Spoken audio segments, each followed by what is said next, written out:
A very good morning to all my dear students.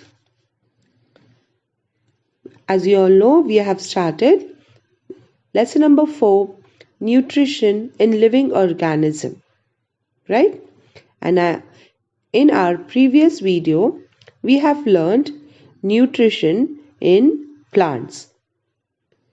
Today, children, we shall be learning nutrition in animals. So let's begin. Children, first tell me, why is nutrition important? Yes, nutrients are necessary for various activities of our body, and it supplies energy which is required to do work, right? Nutrients necessary for various activities of the body are obtained from food. They are supplied to the various parts of the body through blood. The food that we consume does not mix with blood as it is. It needs to convert into soluble form that can easily get mixed in the blood.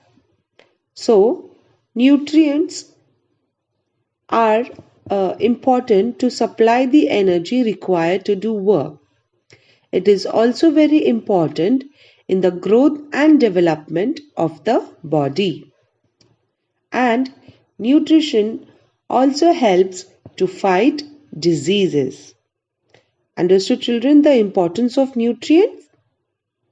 Good.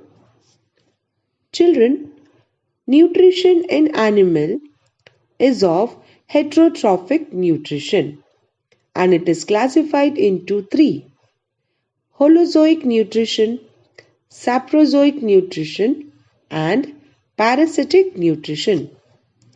Let us learn each one of this in detail.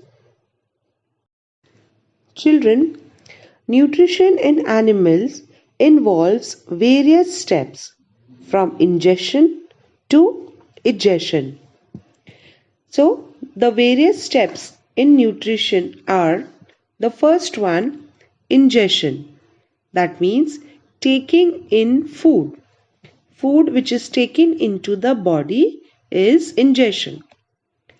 Second, digestion. It means breakdown of complex food substances to soluble food substances, meaning conversion of food into simple soluble forms. The third step, absorption, meaning digested food diffuses into the bloodstream. It is the transfer of soluble food to the blood. Okay? Fourth step is assimilation. It means transport and use of absorbed food by body cells. The utilization of absorbed food by cells and tissues for energy production, growth, and repair. This is assimilation. The fifth step is egestion. It means removal of undigested food. Okay, removal of waste products and undigested food from the body is called egestion. So these are the 5 steps in nutrition: ingestion, digestion, absorption, assimilation, and egestion. Understood, children? Now, children, let us first begin the types of nutrition in animal with the first one, that is holozoic nutrition. Children, holo means whole and zoic means of animals. That means in holozoic nutrition, animals ingest and do internal processing of solids and liquid material. For example, amoeba. Children, amoeba does not have organs like hands and mouth. It is a unicellular animal.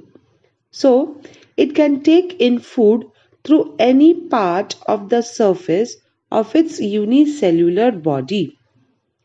It surrounds the food particle from all the sides to take it into the cell. After that, it digests the food with the help of different enzymes, and undigested food is left behind as the amoeba moves further with the help of pseudopodia. Are you getting me, children? Good. So, in unicellular animals like amoeba, euglena, paramecium, etc., all the steps of nutrition occurs within their unicellular body. Children, let me ask you a question. Can you identify if the following animals do have holozoic nutrition? Tiger, mosquito, bird. So which one of these animals have holozoic nutrition? Correct. It is mosquito. Children, according to the type of food, animals can be classified as herbivores, carnivores, omnivores, scavengers, and decomposers. Let's see the first one, herbivores. Herbivores, these are the animals which use plants directly as their food. For example, the grazing animals, that is granivores, seed eaters, frugivores, that means the fruit eaters, etc. So all these are the herbivores. Next is carnivores. Animals that depend on other animals for their food are called as carnivores. Carnivores are indirectly dependent on plants for food.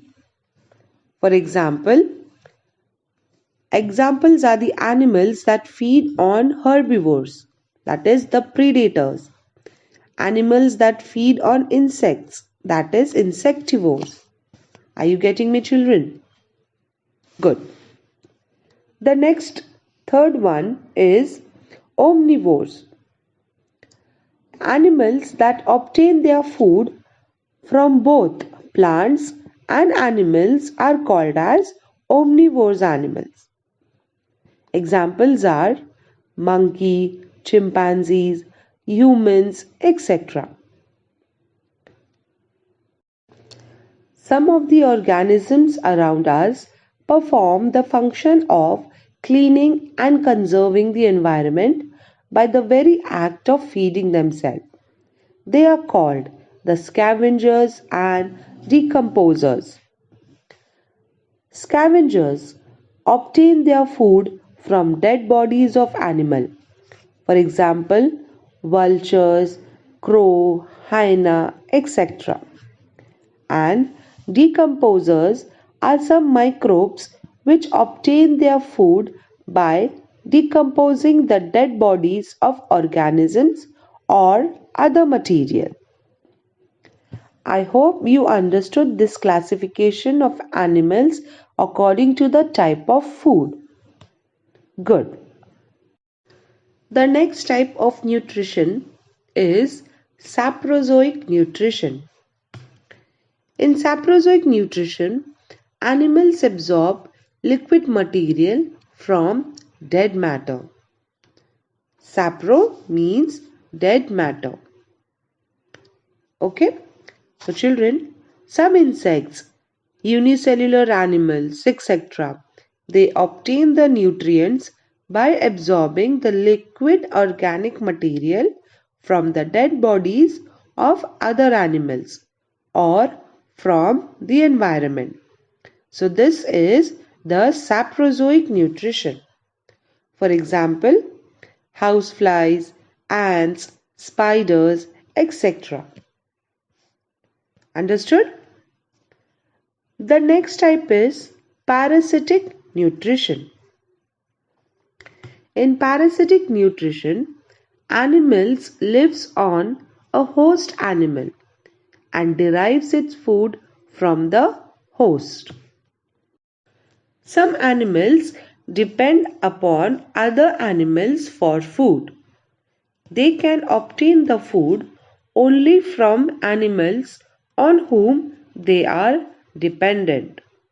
So, this is called as parasitic nutrition. Understood, children? Good. There can be two types of parasitic nutrition: endoparasitic and ectoparasitic nutrition. So, what is ectoparasitic nutrition? Parasites live on the surface of the host body. For example, lice, bedbugs, etc. Some animals, they live on the body surface of other animals and obtain their food by sucking their blood. So this is called as ectoparasitic nutrition. And such animals are called as ectoparasites. Understood, children? Now, what are endoparasitic nutrition? Parasites which live inside the host body. For example, tapeworm, roundworm, etc. See, children, animals like tapeworm and roundworm, they live inside the body of other animals and they obtain their food. So this is called as endoparasitic nutrition, and these animals are known as endoparasites. Have you all understood, children? Good. So children, let us have a quick revision. Let us revise what we have learned today. We have learned nutrition in animals. It is of heterotrophic nutrition, which is classified into three: Holozoic nutrition, Saprozoic nutrition, and parasitic nutrition. Holozoic nutrition, it eats solid and liquid food and it excretes. Saprozoic nutrition, it absorbs liquid from dead matter. And parasitic nutrition, it gets food from the host organism. Children, I hope you liked today's lesson. With this, we have come to an end of today's session. Children, kindly watch the video attentively and then please read the whole lesson for better understanding. We have finished this lesson today. Children, we shall meet you in the next video with a new topic. Till then, take care, children. We miss seeing you. Thank you.